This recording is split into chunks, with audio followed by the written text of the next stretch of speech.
Good afternoon po family mga kapiesta. Ako nga po pala si Chabilita Kapiesta. Hi! Ang niluto po nating hapunan nila ay ginataang papaya po. At may partner syempre na fried tilapia. Kaya araw-araw fiesta na naman po. Quezon City Drug Treatment and Rehabilitation Center. Kaya family mga kapiesta, busog-lusog na naman po tayo niyan. Ito na nga po pala yung mga simpleng sangkap niya.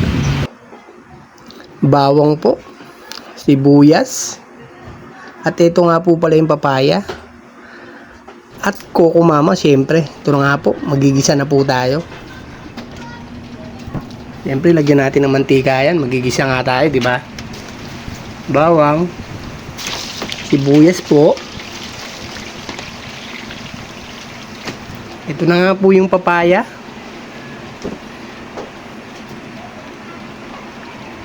Patis at paminta po. Simpleng-simple lang, kahit bata kaya po to. At ito na nga, sabawan na po natin yan. Habang nilalagyan po natin yan ng sabaw niya, halu-haluin natin. Yan po. Takpan po natin. Akalain mo kumulo na agad. Lagyan ko na po na yan ng cubes. At ito na nga po pala ang kokomama niya. Okay, mekos-mekos lang po. Mekos-mekos. Takpan po natin yan. Buksan natin ulit.